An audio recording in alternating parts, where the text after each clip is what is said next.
YouTube, what's going on? Appreciate y'all watching the video. Eat some pizza. You know, I'm eating pizza.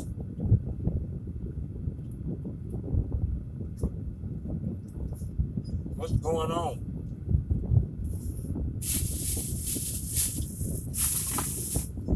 Thought I'd do a live feed for y'all.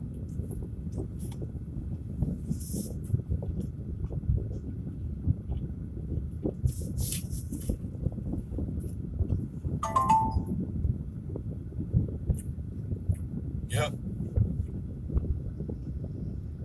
What's going on? But yo, thought I'd do a live feed for y'all real quick. First load of 2018. First load. Took some much needed time off, man, and you know, not really time off, but a little bit.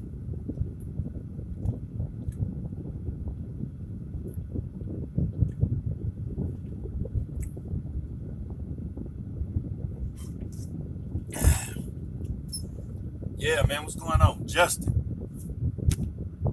Kimosabi, what's going on? Appreciate y'all watching the video. But yeah, man, I'm up here getting loaded.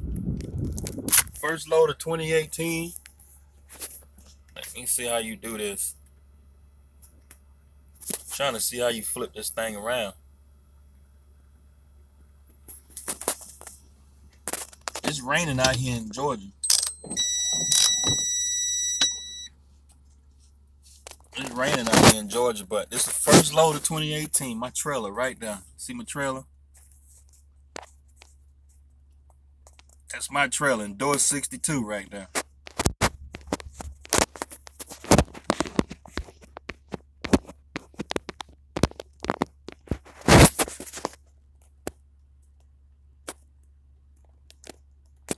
First load of 2018. But yeah, man, I'm back to work.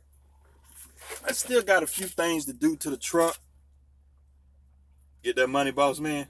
I'm trying to get it. I got some pizza though. Doing this live feed for y'all.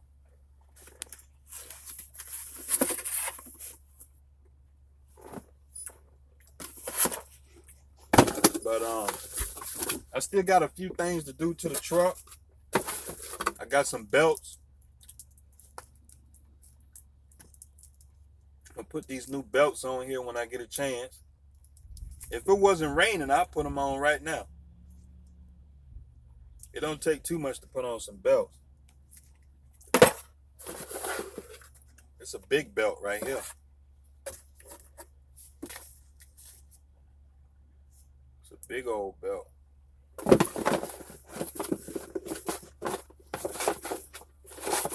And let me see how many miles the truck got on it. The truck got 387,000 miles on it, so I figure in a little while I'm gonna have to do redo the water pump. My plan is to do that next year. Next year about this time I'll do the water pump. But I pretty much got all the maintenance I wanted to do. It's a few other things I want to do. Did I buy this truck new? It depends on what you consider new. I don't recommend guys getting new trucks. You know, and I don't recommend guys getting a old raggedy truck either. I think find a good truck in the middle, you'll be just fine.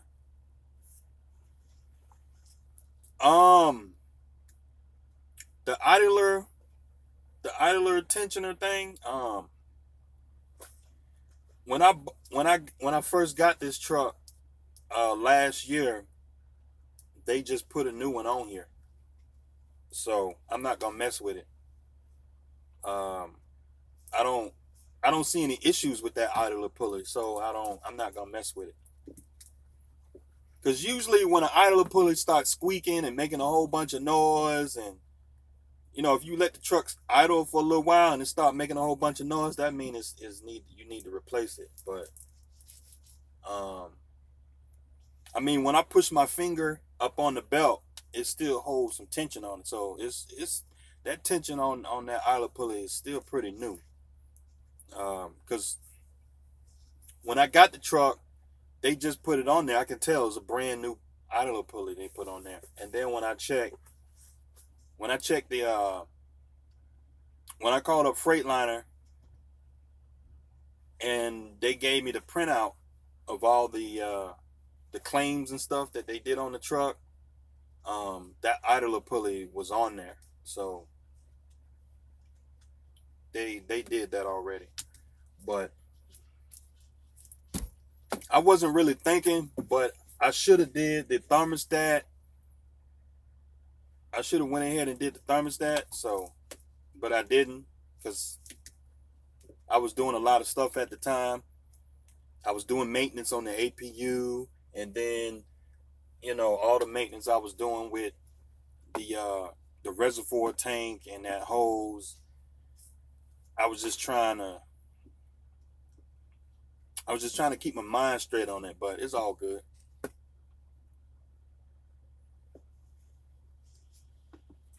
Let me see. Alex Express. Alex Express said, what about the warranty expiring on the old truck? Do you suggest warranty extensions? It depends how much the warranty costs.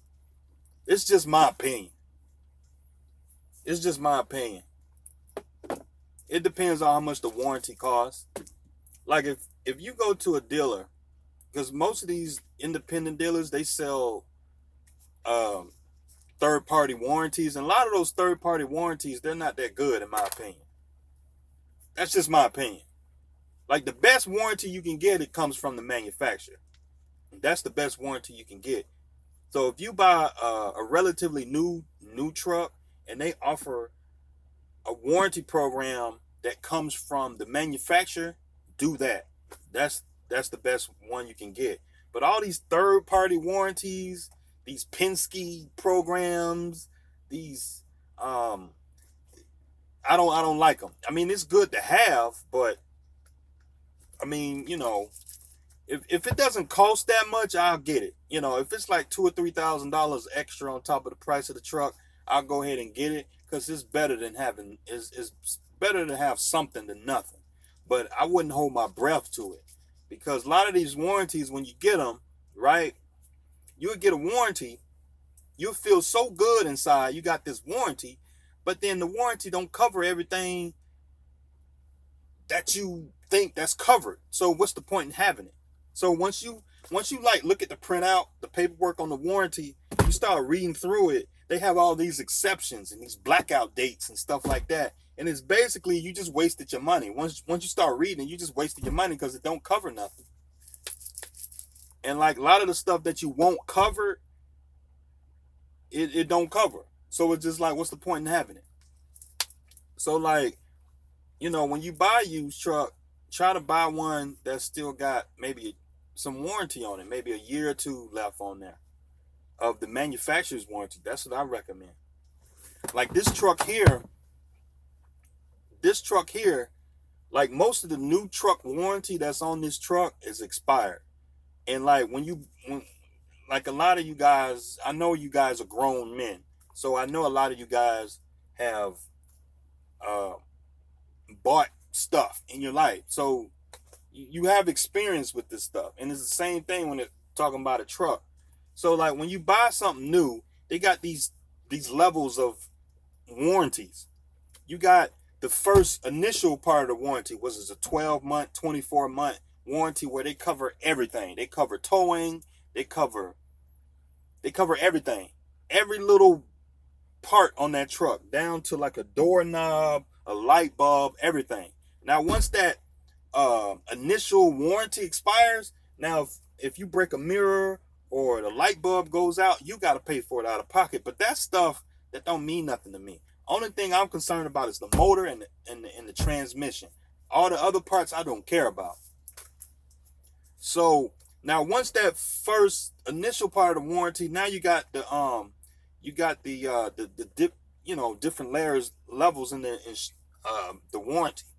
So then after a certain amount of time, you got 36 months, 48 months, 60 months, 72 months, etc. So at that point, the only warranty that's going to be left on the truck is generally an engine warranty or a transmission warranty. They're not going to cover brakes. They're not going to cover tires. They're not going to cover light bulbs. They're not going to cover starters. Some warranties, manufacturer warranties, do cover starters. Some don't. You just got to read it. But like electrical components, the AC, blower, the paint chipping and stuff like that. A lot of that stuff I really don't care about, because a lot of that stuff, you running down the road in the truck, you should make enough money to be able to pay for some of this stuff out of pocket. But the main stuff I'm concerned about is the motor and the transmission. Now, if the motor goes out, I want to be able to get pretty much a refurbished or a brand new motor if the motor goes out. That's the big ticket item. A $10, $15, $20,000 motor goes out. You want that damn thing to have a warranty on it. That's the stuff I'm concerned about. Tires, I don't care about that. Shocks, I don't care about that. Starters, I don't care about that. I'm concerned about the big ticket items. Fuel injectors. Fuel injectors are really expensive. You're talking about $2,000 for one fuel injector. Okay, you talking about for different components, the flywheel. Different components on the engine. I'm concerned about those big ticket items that cost you money if you take your truck into the shop. So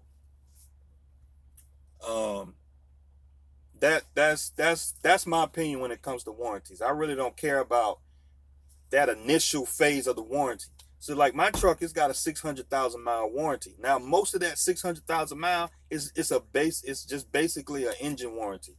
It just covers major components of the engine. So if the engine blows up, you have to pay like you got to pay y'all know what it is. You got to pay a down payment, not what's the name? A claim or whatever. So you pay that. I think it's about $700, depending on what's wrong with the truck or whatever. But like, say something wrong with the motor and it's like a deductible. Yeah. My mind be moving so fast. You just got to bear with me. So I think the deductible on my truck, I looked at the paperwork, it's about $700. So if you got a $15,000 engine job and they're gonna pay for it, you pay your little $700 deductible. Sometimes they pay for labor, sometimes they don't. But that's fine. Because like if it's a $10,000 job and the labor is about $2,000, okay, I'll pay the $2,000. I'll pay that. You know what I mean? So it just depends on what it is. So you got to read your paperwork on your truck. So that's what I'm concerned about. Big ticket items. That's what I'm talking about. So when you're talking about a warranty on the truck, a lot of guys, they nitpick on, little stuff. Like a lot of stuff you can do. Like, for example, that coolant reservoir. I went ahead and paid for that out of pocket. Now, if I would have took this truck down to Freightliner, they wouldn't have paid for that. But I'm going to tell you right now, like most of the times when you take your truck down to the shop, they make up their own mind on whether they want to fix a part on the truck or not. Because they have to check with the manufacturer, check with the warranty company, so it'll tell them where they can fix it or not. Because sometimes it could be something wrong with it, but they have the part has to be broke, so it has to be damaged. It has to have so much damage for them to fix it. So if it's damaged and they don't see that as it's still working, but it's not that bad, they ain't gonna fix it. And like with that coolant reservoir, it wasn't nothing wrong with it, but I'm willing to pay for it out of pocket. It was only $260. I'm willing to pay for that out of pocket so I don't have to be sitting on the side of the road knowing I could have fixed it, you know, instead of sitting on the side of the road. So if I'm going to wait for the part to break, knowing it's going to break anyway, you might as well just be proactive and go ahead and replace that so you don't have to deal with it no more. Just like with these belts. You know what I'm saying? Like these belts, they're under warranty. I think the first 200,000 miles or something like that, 150,000 miles. I think the first 24 months, belts and stuff like that, they're under warranty. But these belts are only $30, man. Like if I see a belt and I look at it, I'm like, man, I don't like how that belt looking. It's like the belt kind of falling apart. You can see the fibers coming off the belt. You're just like, you know what? I'm gonna go ahead and pay for that. It's $30. Now, if you take the truck down to the shop, they're going to look at that belt and be like, man, ain't nothing wrong with that belt. Keep riding. And see they'll call up Freightliner and say, hey, man, we got this belt. They're going to have them take pictures of it. And meanwhile, when you go to these shops, you talking about hours between that before they approve the work to do something. When you talking about warranty stuff, and a lot of that stuff ain't worth it to me. So when you talking about warranties is not as big as warranties is not as big as a lot of people say that they are. You know what I mean? So that's just my opinion. You know, that's just my opinion when it comes to certain things. A lot of times it's just easy for me to just fix it myself and just keep it moving. Because you take your truck down to the shop and you want them to fix it, right? And it's a $30 part, right? You can go ahead and pay for that out of pocket and keep it moving because it's going to take them about 2 or 3 days to get it approved and do the work. Your truck is sitting in the shop for a damn week because they're dragging their feet with getting approvals and taking pictures and doing diagnostics and shit. They didn't even do they didn't even do no work yet. You know what I'm saying? So that's just my opinion. Depending on what so like with me, if it's some major engine work that it's like $10, $15, $20,000 job, then I'll be like, you know what? I'm gonna go ahead and take it down to the shop. It's worth the truck sitting down there for a week. You know what I'm saying? But if it's like $100 parts, $200 parts, $300, you can pay for that shit out of pocket, man. You can just pay for that out of pocket. So that's just my opinion when it comes to warranties. And a lot of it is just common sense. You make a business decision. It's just a business decision. It's either you're gonna be down for a week waiting on Freightliner to fix it, or you can go and fix it yourself and it's going to take you a day. Okay, you go get the part and it take you about 5 or 6 hours to put the part on, and then you be up and running the next day. You know what I'm saying? So that's just my opinion. So a lot of times these warranties are not as big as it is, you know. Like if your starter going out, you can put a starter on the truck, man. To me, like I put starters on cars, and you know, I put a radiator on. I put radiators on a bunch of cars over, you know. I've been fixing on cars for what, 20, I'm 35. Let me see, 35, 25. Yeah, I've been fixing on cars for 20 years, man. Just a shade tree mechanic now. I'm not full time, but just on the weekend doing little side shit. You know what I mean? So yeah, man, what's going on? Trucker Brown? Yeah, what's going on? I don't think that's the real Trucker Brown. That's somebody who got a channel that's named Trucker Brown. Is that Trucker Brown for real? But that's just my opinion. I'm not 35. Don't say that, man, because you're gonna make me pull out my license.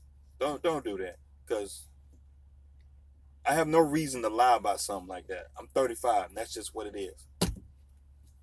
If you don't believe me, well, that's your problem. Deal with that. So, talking about, I don't know nothing about cars.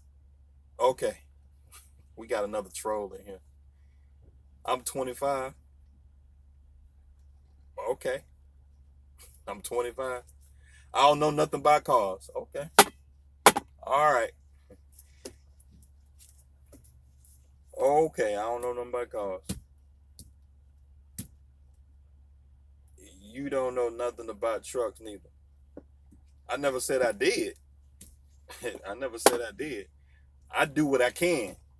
So, you know, I mean, I'm gonna fuck you in that. I know you're a troll now, man. You bullshit. I would block you, but go ahead, man. I know you talking shit now. But oh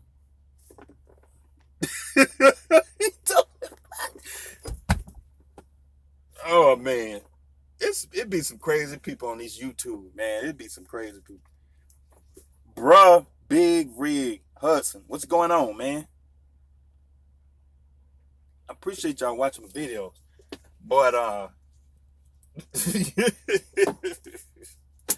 oh man. Let me see what y'all talking about. Buck dancing, nigga. Man, get out of here with that, man. What did you miss? You ain't really missed nothing, man. I'm just running my mouth, man. I'm just giving y'all some content, man. Bruh, Big Rig Hudson. Yeah, I ain't talking about nothing, man. I'm just giving y'all a video for the week, you know, giving you a little content for the week. That's all. Running my mouth. You know. I'm sitting up here waiting to get loaded, so I'm just burning some time. Thank you for the game you are giving us. Yeah, man, I'm just telling it like it is, you know. Where you going with that load? I'm going to Florida, man. I'm going to Florida. Going to Florida with this load. You know, going to Florida. I'm going to not Tampa. I'm going to Orlando. I'm going to Orlando, Florida. Just a quick run, real quick. Real quick run, real quick. How's my real estate game coming? My real estate is coming along, man. I mean, I'm trying to get another property this year, but this truck is eating up all my resources, man. And you know, this truck is eating up my resources. So, you know, I got my authority running, and it's just, man. But I would like to make a move on I'd like to make a move on a small apartment complex, but it's tough. It is tough. So either a duplex or maybe a 3-unit or 4-unit or something like that. You know, just trying to find something that I can rehab real quick, something cheap, about $50,000. Then I can rehab it, put a couple dollars in it, and throw some paint on the wall and rent it out. So, real estate in Macon, yeah, real estate in Macon is real good, man. Like in the city, real estate is so expensive, but once you get out of the city, like you can find places to rent for like $20,000, $30,000. I mean, I'm talking about houses that look good. You know what I mean? Like, these are good, strong, working class neighborhoods. You know what I'm saying? Like, you can buy a house, 20, 30,000, throw some paint on it, clean the yard up for rent, you know, and you can charge $600, $700, $800 a month for rent, man. So it's a good deal. I looked all over the place, man. Macon, Georgia, Eatonton, Georgia, Greensboro, Georgia, Covington, Georgia, Rome, Georgia. I've seen some properties up there in Rome, Georgia, Griffin, Georgia. It's a lot of places to get into. This nigga talking from a broke nigga's perspective. Okay, I'm a broke nigga, okay. But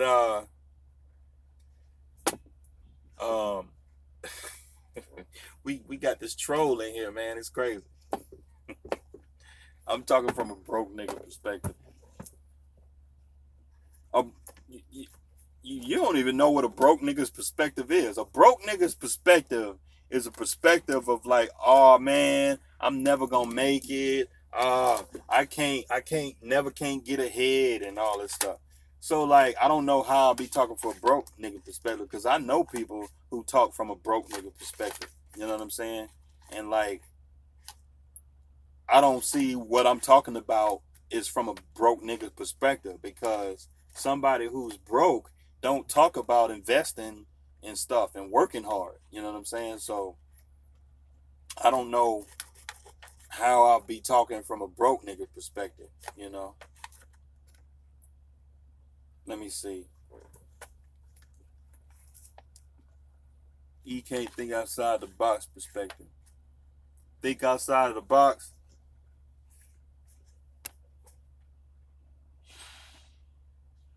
Stay out of the strip clubs. Okay. I don't even go to strip clubs like that. You know,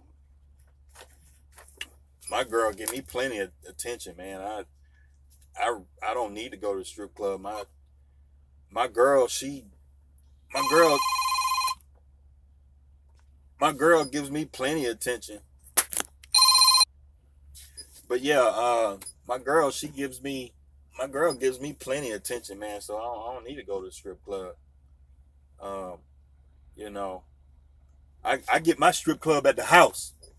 You know, I get me about $200-300 in ones, man, and she go to shaking that thing real good and shoot. I got my own private little strip club at the house. Don't get anything. My girl don't need my money. She make good money, man. She don't need my money. My girl, shoot, she make yeah, she don't need my money. She doing just fine on her own. She taking all my money. Uh you got this. Let me stop paying this nigga be flexing the porn. This dude here, you a trip, man. Would you suggest getting a truck from an auction? Um, that's a good question. That's a good question. That is a real good question. Buying a truck from an auction. I would buy a truck from an auction if the truck was cheap enough to where you can afford to fix it.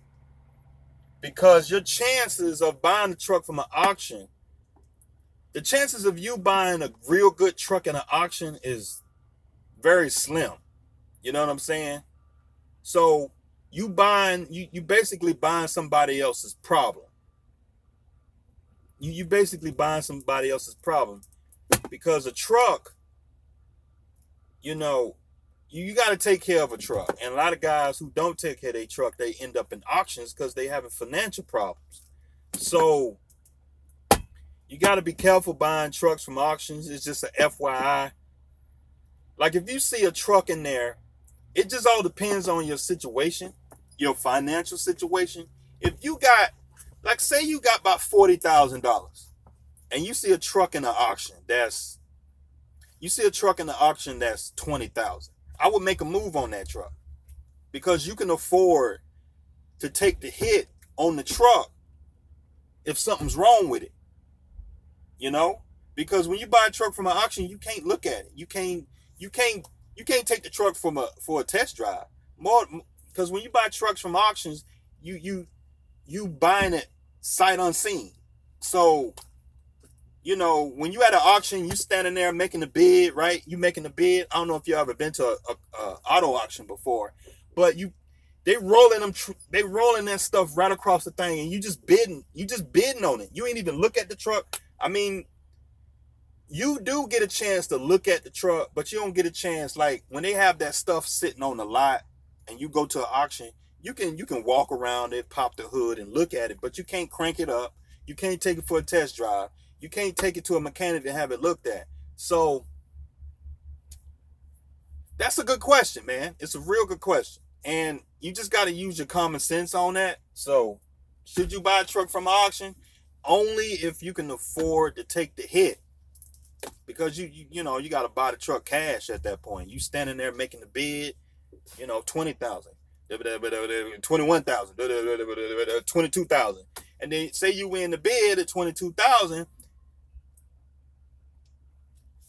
I don't, if 22,000 is all your money, you know, I wouldn't do that deal, because I would say you're gonna need at least $30,000-$40,000 on hand. If you're gonna buy the $20,000 truck, you gotta expect to take that truck to the shop and be able to fix anything that's on it. So that's just my opinion on that. Say you buy the truck at an auction and it's 20,000. Okay, you gotta look at that truck and be able to appraise it on site. So you gotta know trucks. You know, you gotta be able to go up under there and look at it and say, okay, I see some oil leaks and whatnot. Okay, I need to replace this. I'm gonna have to put $4,000 in tires on it. I'm gonna have to do this. The truck gotta be so cheap to where when you ride off the lot, if the truck even runs, or if the truck breaks down, you gotta be able to have 10, 15,000, 20,000 to be able to tow it somewhere to get it fixed, because you buying an auction truck. You know what I'm saying? You know, auction's a good place to go when you got the money. But if you don't got the money, you better off just going to a dealer and negotiating a good price. You know what I'm saying? Because with a dealer, if you go to a dealer and you're looking at a $40,000 truck, $50,000 truck, right?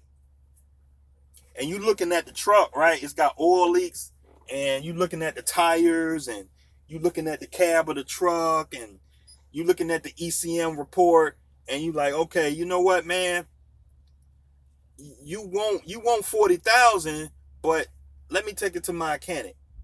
Take it to my mechanic and have my mechanic look at it and be like, okay, your mechanic say, hey, it's a whole lot of stuff going on with this truck. It's gonna need about $5,000 worth of work.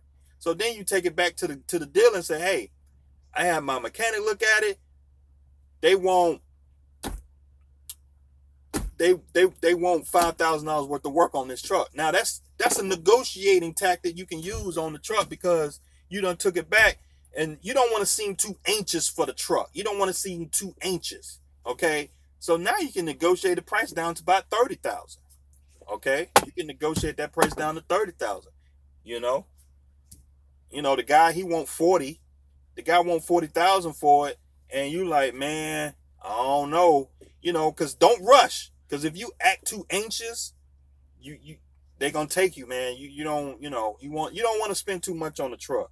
So it's just like, you get the truck, you standing there in front of the truck, and you scratching your head. You know, if you pussyfoot around a little bit and act like you gonna walk away, and you know, the sales guy may negotiate, you can negotiate that down on your price. You gotta, it's a negotiating tactic. You don't want to act too anxious to get the truck. So, you know, you want to take your time, do your due diligence. So that's the whole deal when you're looking at a truck. I mean, a lot of this stuff I've just learned just from dealing with cars, and trucks are pretty much the same way.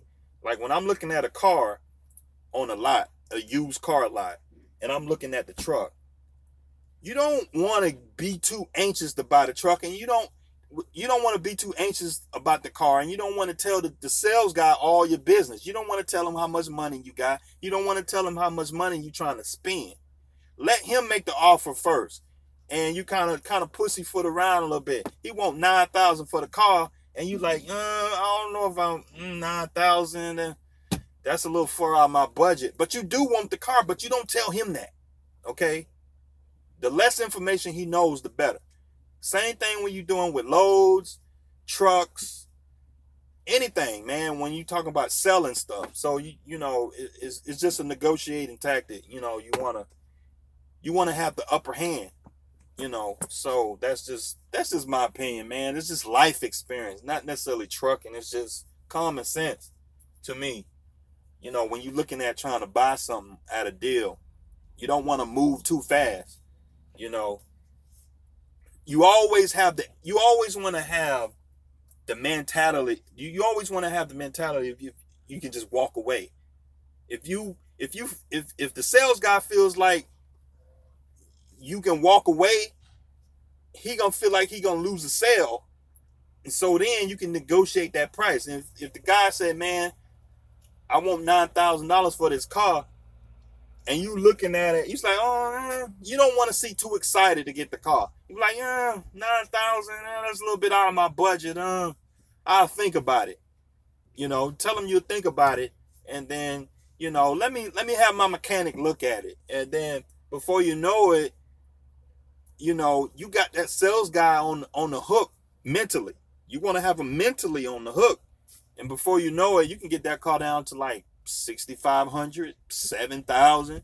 You know what I'm saying? So is, you know, that's what I'm talking about. And you can use the same thing when it comes to trucks. So auctions, like you gotta know what you're doing when you're dealing with auctions. You gotta know trucks. You gotta know what you're looking at. Because if you go in there, you overbid on the truck, you spent more money on that truck than you did at the dealership. You know what I'm saying? So you gotta be careful with them auctions, because you can go in there and buy a piece of shit truck. You know? So that's just my opinion with that. You know. He talking on fundamental. Yeah. So have a maintenance account ready and set up. Yeah. Block this nigga. No, I ain't block him. He just a doggone fool.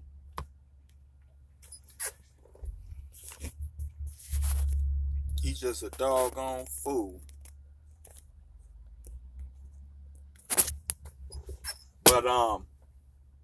But yeah, man, I think my trailer ready, man.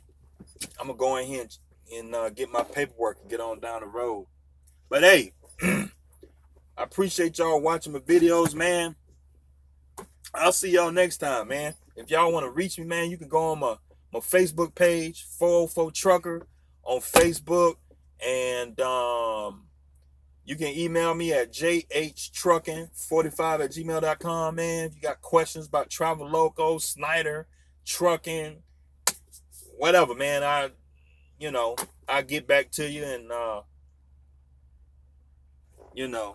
he said fuck. What you said fuck for? But anyway, hey, I appreciate y'all watching my videos, man. I'll see y'all next time.